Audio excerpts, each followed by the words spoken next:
Assalamualaikum warahmatullahi wabarakatuh. Waalaikumsalam warahmatullahi wabarakatuh. Selamat pagi anakku, apa kabar? Baik. Selamat pagi anakku, apa kabar? Baik. Selamat pagi anakku, selamat pagi Bu Guru, selamat pagi anakku, apa kabar? Baik. Semuanya baik? Baik. Udah sarapan? Sudah. Sarapan pakai apa? Nasi. Nasi doang? Sama bawang. Oke, ada yang nggak masak ini? Coba. Sudah berarti yang nggak masuk ya? Iya. Kenapa sakit? Yang satu sudah. Semoga yang sakit kita doakan cepat sembuh ya. Tadi kan udah berdoa, tapi sebelum memulai pembelajaran, kita awali pembelajaran hari ini dengan membaca basmalah dulu ya. Oke. Dipimpin kelasnya. Kelasnya.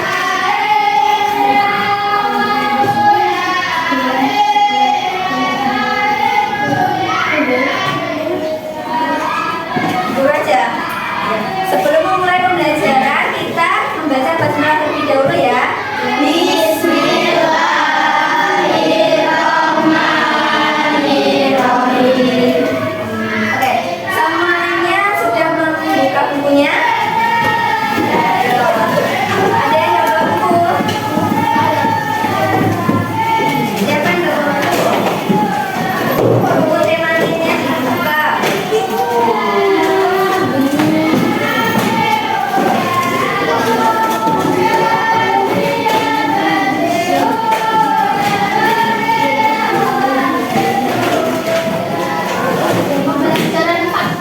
Ya. Kita sampai di tema 3, pembelajaran keempat.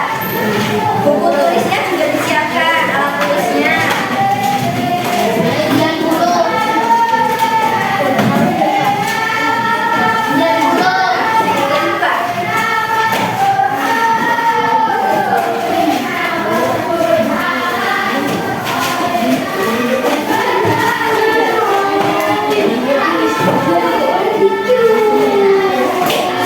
Udah? Udah ya?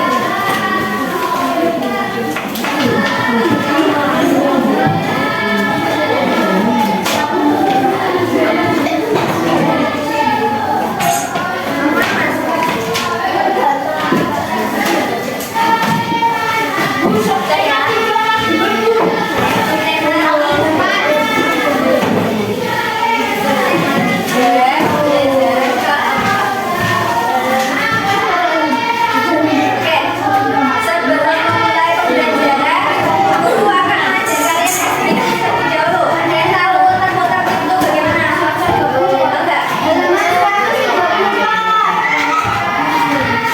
Ada yang tahu nggak? Mencatatkan ya. Tepuk tertib. Bila aku sudah diam, maka aku harus tertib. Tertib. Yes, gitu. Oke, bisa ya? Ya. 1, 2, 3. Tepuk tertib. Bila aku sudah diam, maka aku harus tertib. Tertib. Yes. Oke, tapi kayaknya laki-laki masih belum semangat. Kayaknya kita tepuk semangat aja ya. Masih pada loyo, belum sarapan Mas Bagas. Ayo, tepuk semangat.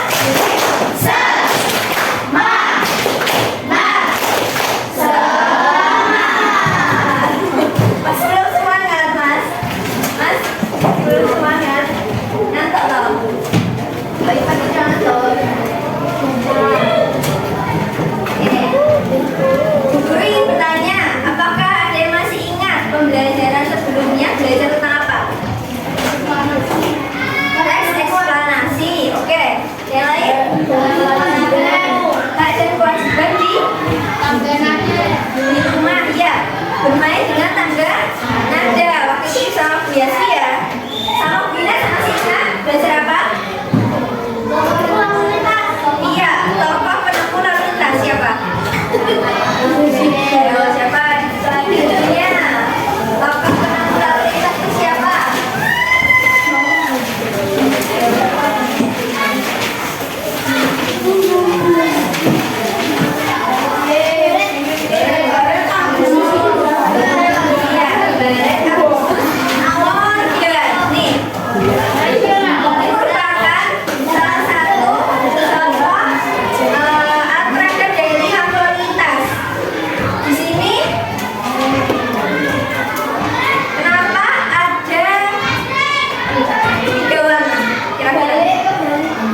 Sering?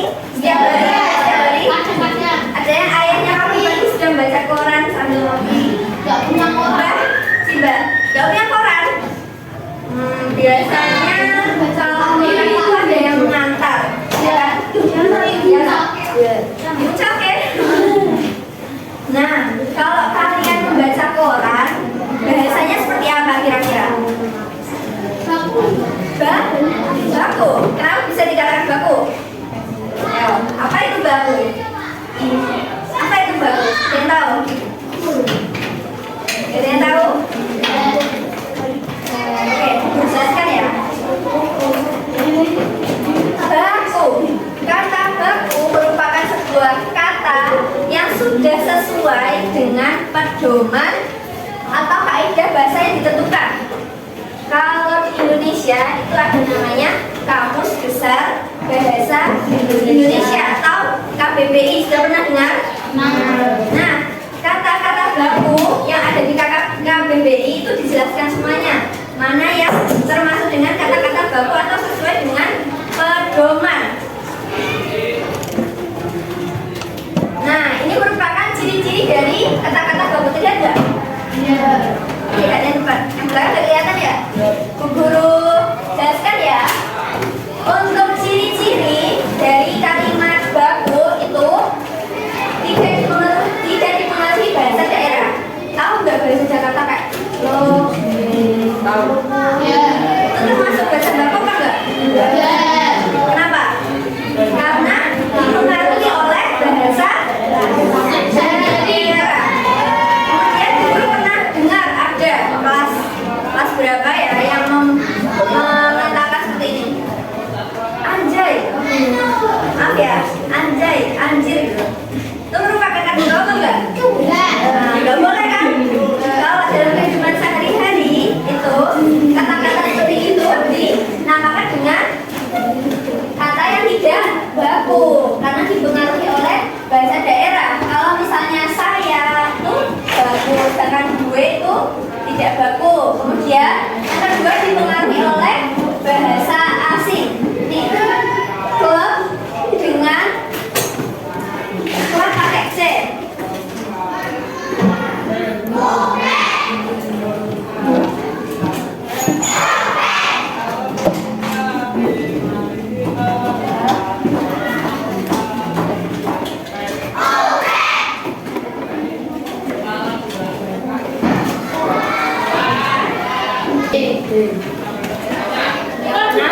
Benar. CLB. Ayo. Yang baku itu yang LUB. Kalau itu sudah dipengaruhi oleh bahasa Inggris, betul. Jadi kata bakunya yang benar adalah gelap. Nah, ini tidak baku. Ini yang baku. Harus dijawab. Ya.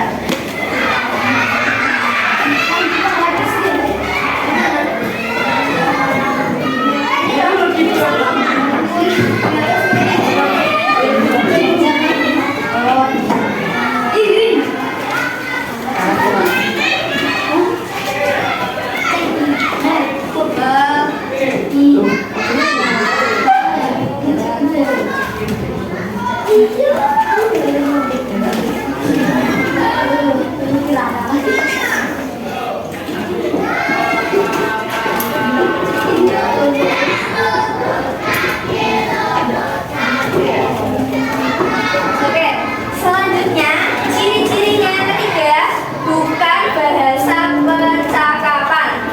Mengapa dengan kenapa? Yang baku yang mana? Mengapa? Mengapa? Tidak menggunakan bahasa daerah.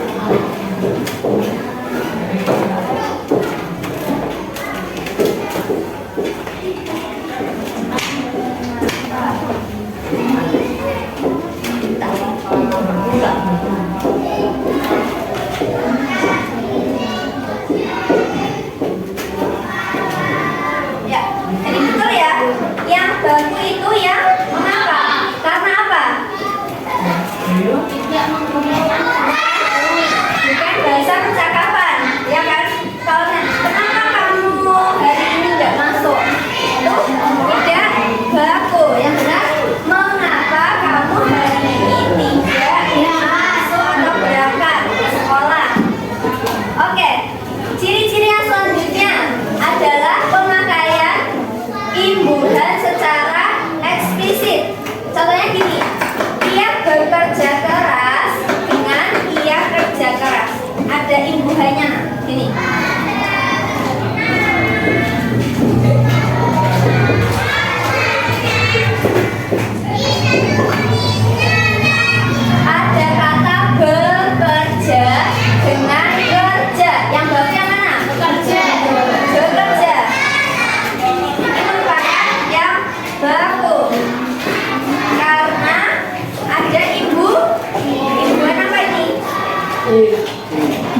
Suka akal dan suka dengan.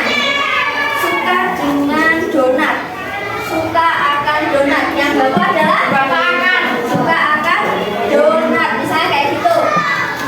Kemudian yang selanjutnya ciri-cirinya tidak rancu. Tidak rancu itu artinya tidak menimbulkan ambigu, efek ambigu. Berkali-kali itu baku. Kalau berulang kali, coba berkali-kali.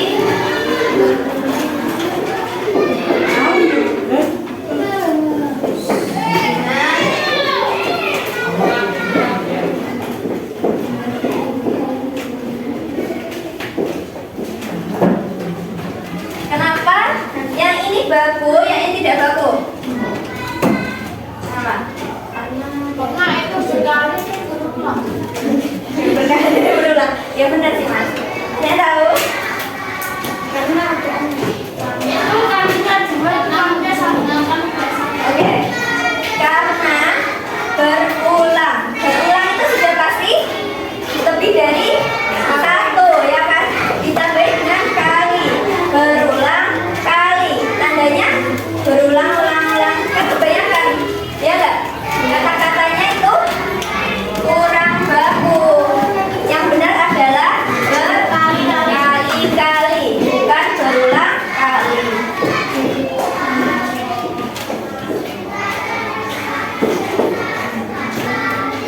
Oke, selanjutnya tidak mengandung reomese.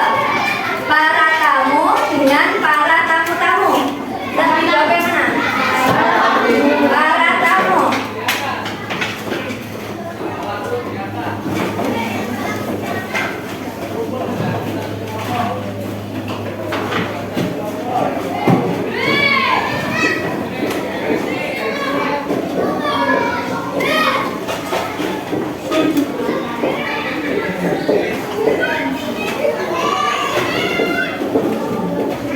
Kenapa yang baku yang para tamu?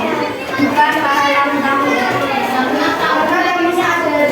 Ya, para itu sudah menjelaskan banyak tamu. Kalau ditambahi para tamu ini kan sudah mengandung artian yang banyak orang, ya kan? Jadi tidak perlu dikasih para, tidak perlu diberikan para. Jadi tamu atau para tamu. Paham nggak? Coba beneran. Ciri-ciri pertama apa? Ciri-ciri kata tidak baku yang pertama. Menggunakan bahasa daerah. Tidak menggunakan bahasa daerah. Yang kedua,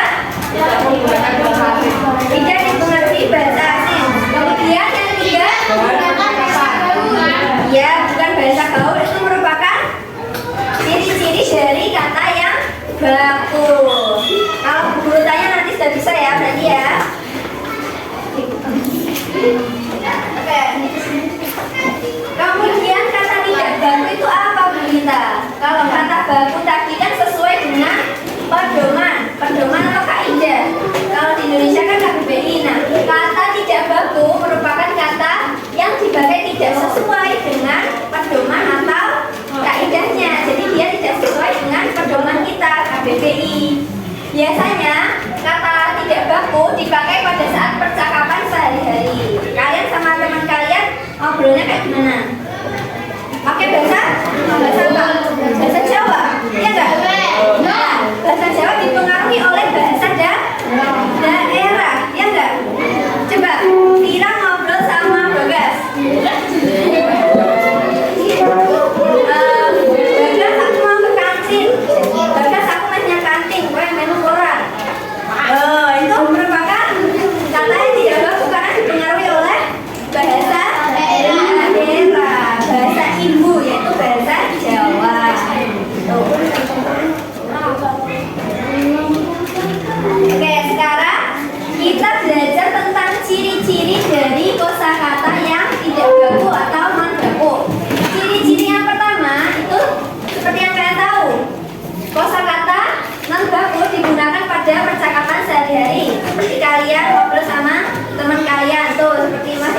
itu berubah-ubah. Kosakata non baku memiliki makna yang sama seperti kata baku, meskipun pengucapannya itu berbeda. Jadi kalian tetap paham, meskipun kalian bilang saya tadi klub sama klub, itu kan dibacanya tetap sama kan, bacanya juga klub. Cuman ketika dituliskan klub sama klub kan beda. Klub dengan klub. Nah, kalau ini kan sudah dipengaruhi oleh bahasa asing, yaitu bahasa Inggris. Jadi kalian tetap paham maknanya, tapi dalam penulisannya itu berbeda. Seperti itu. Oke. Ini contoh dari kata yang baku dan tidak baku. Atlet dengan atlet.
pembelajaran alfa.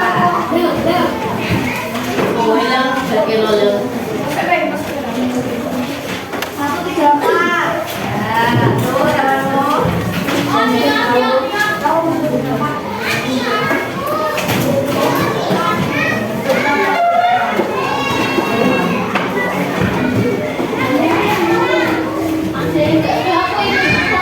Nah, nanti tugasnya itu mencari mana yang bagus dan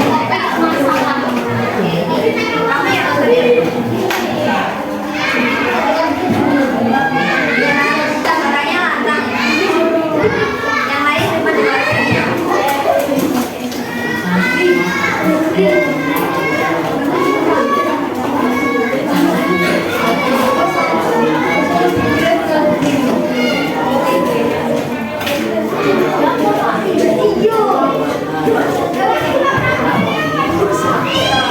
Selanjutnya yang baca nomor absen 20.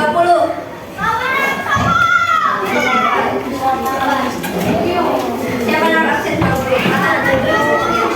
Enggak. Sampai mana tadi?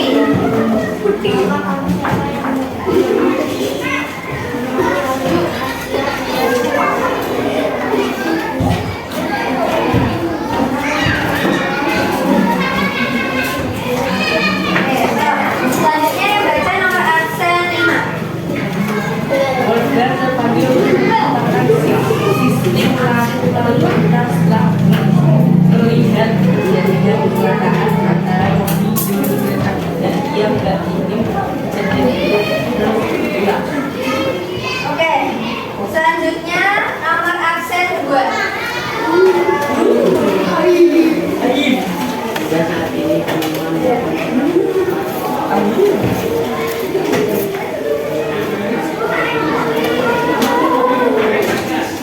Oke, Bu Guru akan memberikan tugas. Tugasnya menuliskan kata yang tidak baku pada teks rambu lalu lintas. Nomor absen 7. Maju ke depan. Siapa? Nomor absen 7. Ayo Bagas, mana yang tidak baku? satu ya. Satu aja. Ya. Kan udah senang. Dari depan. Melihat guys, melihat tahu.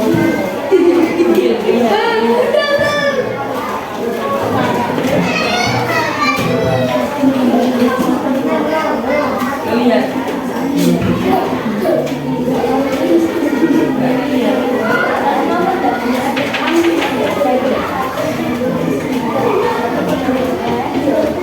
Saya urut ya. Ya, oke. Terima kasih Mas Bagas. Tepuk tangan buat Mas Bagas. Selanjutnya nomor absen 12.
Apa ya?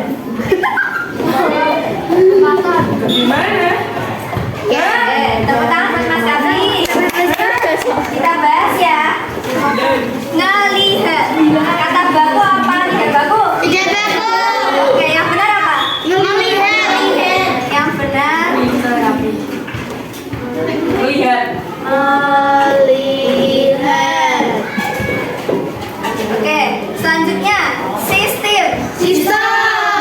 Tol. Sistem. Tidak.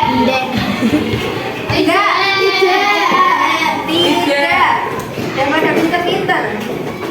Tidak.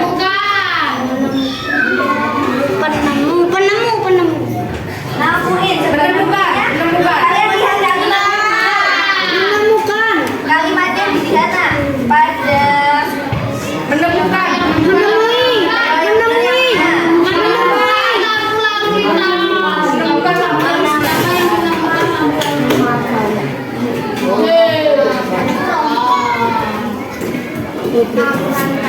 bagaimana? Apakah bagaimana itu? Dede. Kata yang tidak baku. Bagaimana itu baku nak? Jadi dia sudah bukan kata yang tidak baku karena tidak dipengaruhi oleh bahasa daerah, tidak dipengaruhi bahasa asing. Ya enggak? Jika besar bahasa Indonesia itu bagaimana merupakan kata baku. Oke. Selanjutnya Bu Mita akan menjelaskan terkait dengan kalimat efektif. Kalimat efektif itu apa Bu Mita? Kalimat efektif adalah kalimat yang mengungkapkan gagasan sehingga mudah diterapkan atau kalimat yang menjalankan penulis sesuai dengan kaidah struktur bahasa Indonesia yang baku. Jadi kalau kalimatnya efektif pasti menggunakan kosakata baku. Oke. Kalau para itu sudah menjelaskan dalam artian banyak. Jadi katanya yang benar adalah para tamu atau tamu-tamu. Kemudian kecermatan penalaran. Kata atau kalimat tidak menimbulkan arti yang ganda atau multi tafsir. Contohnya, istri kepala kampung yang baik itu pergi ke pasar. Istri kepala kampung yang baik itu pergi ke pasar. Kenapa? Kira-kira kepala kampung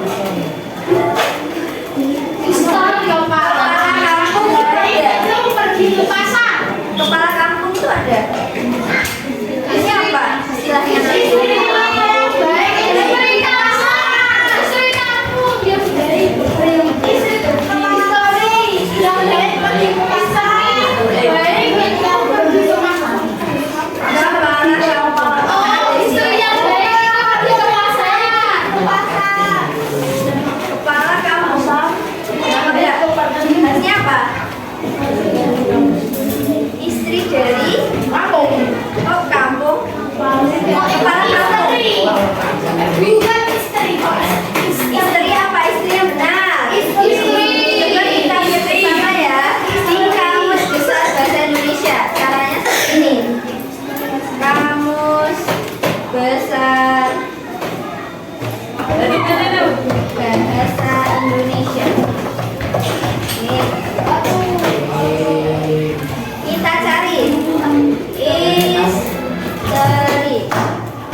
Mau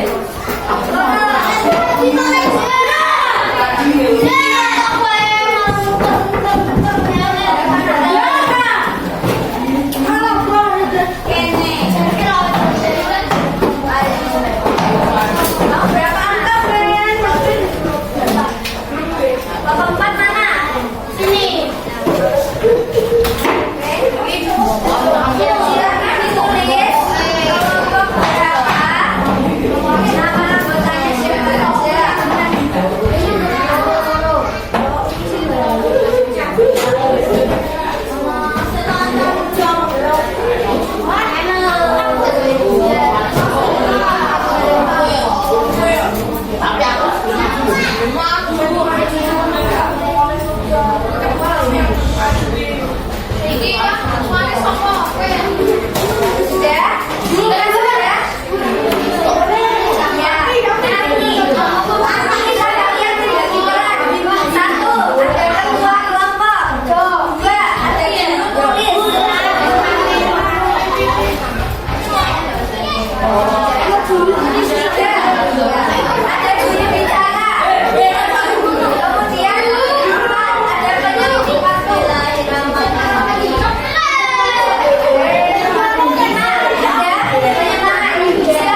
dikasih kelompok berapa?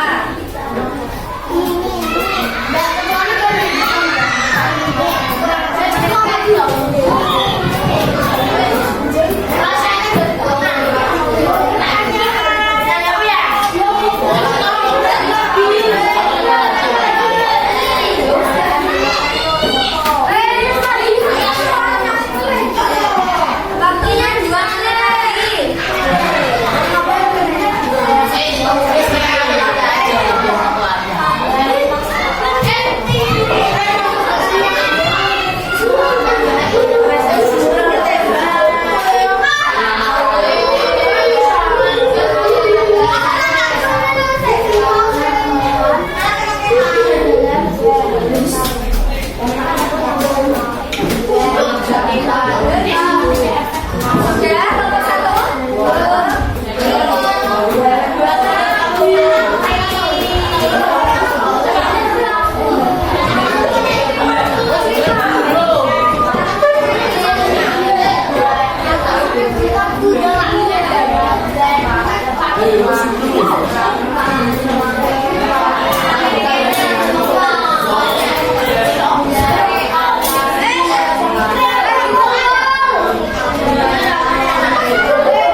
depan. Betul?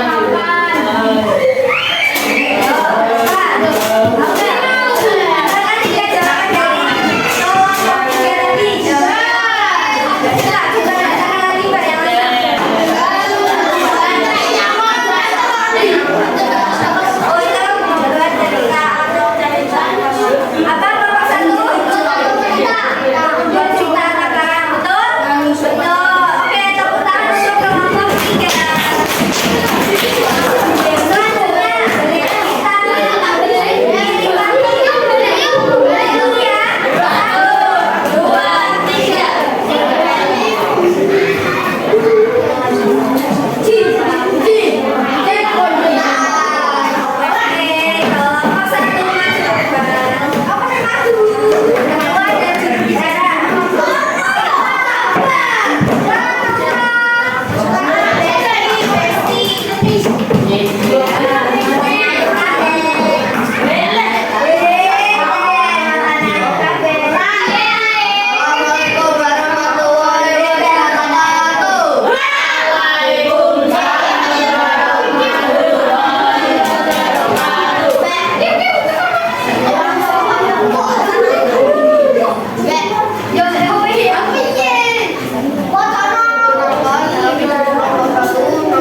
ada terjadi kecelakaan? Tidak, macet. Yang lagi agak selamat, ya enggak? Kalau misalnya nggak ada lampu lalu lintas, kira-kira apa yang terjadi? Kecelakaan, ya kan? Macet. Kalau misalnya dari yang sebelah sini jalan, dari sebelah sana juga jalan, kan bisa tabrakan, ya kan? Makanya ada lampu lalu lintas.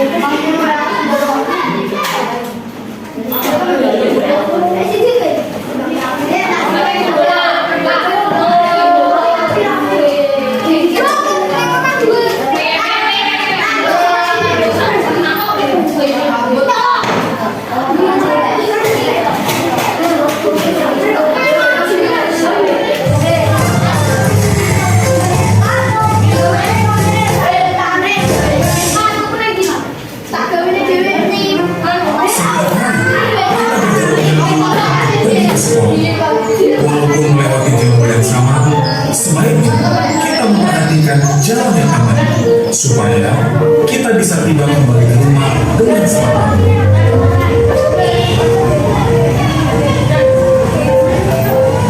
Karena di jalan raya penuh dengan bahaya, sering dan lebih dari 10.000 orang yang berada di jalan mengalami kecelakaan setiap tahunnya, atau sekitar 15% dari kecelakaan lalu lintas menimpa orang yang berjalan kaki. Pastikan saat hendak menyeberang, lihat dahulu ke kiri dan ke kanan jalan. Menyeberang pada senter cross atau jembatan penyeberang. Kemudian, buka lampu hijau untuk pejalan kaki menyala. Jalan raya bukan tempat bermain. Bercanda di jalan raya sangat berat, baik diri sendiri maupun jadi saat berjalan bersama teman, hargai keselamatan kita dan juga teman kita. Hindari menggunakan alat elektronik di jalan raya karena membuat kita lemah, dan waspadalah memperhatikan keselamatan kita sendiri. Jadi, simpan alat elektronik di dalam tas. Selain juga lebih aman dari orang jahat. Pelanggar bisa berakibat fatal.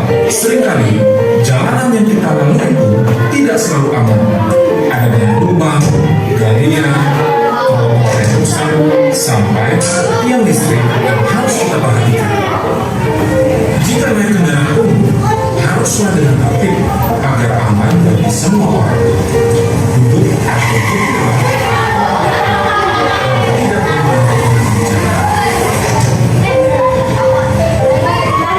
menggunakan kendaraan adalah perbuatan terlarang karena beresiko besar kecelakaan. Gunakan kendaraan yang sama dan dahulukan keselamatan. Anak berani adalah anak yang dapat menjaga keselamatan diri dan teman-teman. Hindari tempat rawan, gelap, atau orang-orang yang mencurigakan. Sebaiknya berjalan bersama dengan teman-teman. Sedapat mungkin hindari berjalan sendiri, apalagi di tempat sepi. Pulang dari sekolah, segeralah berjalan menuju. Jangan teralihkan menunjukkan atau ajakan dari teman, kenalan, apalagi orang yang tak dikenal yang mengajak pergi dengan tawaran berbagai hadiah yang menarik. Kedewasaan kita dapat tercermin dari bagaimana kita bertindak di jalan. Ingatlah, orang yang kita sayangi menunggu kita pulang dengan selamat.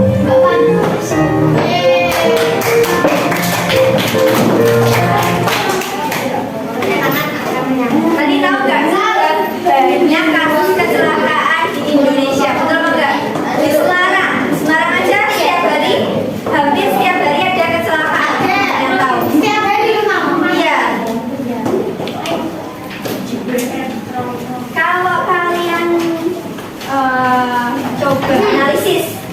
Kira-kira adanya kecelakaan itu salahnya siapa?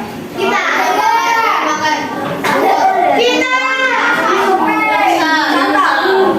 Tahu kasus kecelakaan Gak tahu salah 3 yang menewaskan ya di bawah itu karena rem dong. Tapi kalau Ibu Wita analisis ternyata sopirnya itu tidak memiliki SIM, tidak punya SIM untuk mengendarai truk. Kemudian ketika Bu Guru analisis juga ternyata truknya itu platnya sudah mati. Nomornya yang Kamu Wita tahu? iya, Bu Wita kan analisis. Jadi Analisis kok. dari Instagram, dari info-info yang ada di internet, Guru tahu kalau sopirnya tuh belum memiliki SIM, kemudian platnya mati, jadi belum bayar pajak, ya kan? Kemudian dia mengendarainya, posisinya belum mengecek kendaraannya. Nah, belum dicek sehingga ternyata remnya belum kayak gitu, akhirnya terjadi kecelakaan. Itu merugikan apa enggak? Merugikan, ya kan? Banyak orang yang meninggal luka-luka, sehingga terjadilah kecelakaan lalu lintas. Nah, itu padahal sudah ada lampu lalu lintasnya, Bu, ya kan? Tapi ada banyak faktor yang mempengaruhi terjadinya kecelakaan. Salah satunya itu tadi, sopirnya tidak melakukan kewajibannya. Dia tidak memiliki SIM dan dia tidak mengecek kendaraan.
Apakah anak SD boleh mengendarai sepeda motor? Boleh. Perkenalkan, ini adalah Kak Salsa. Ada Kak Fatma. Tepuk tangan.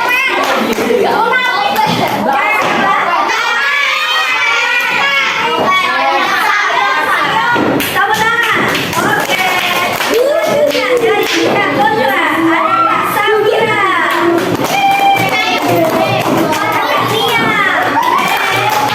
Ada Kak? Oke, Kak Ayo, tepuk tangan. Kita lihat bersama bagaimana pendapat dari pihak pro dan kontra terkait dengan topik apakah anak SD boleh mengendarai sepeda motor? Kita mulai bersama. 1, 2, 3. Boleh. Pihak pro silakan. Berikan alasan kenapa tidak belum mempunyai SIM. Selain itu belum cukup umur. Silakan pihak kontra, silakan ditanggapi jawaban dari pihak pro. Buaya mulu. Ya gitu.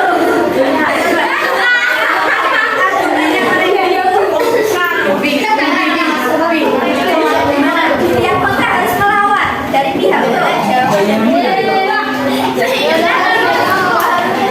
Kenapa? Tidak. Karena anak bayi juga nembak. Oke, pihak pro. Menurut pihak kami tidak kontra. Untuk anak SD itu tidak boleh mengendarai sepeda motor. Kenapa? 1, bisa mencelakai orang lain yang melintas di jalan raya. Karena anak usia SD belum boleh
kedua.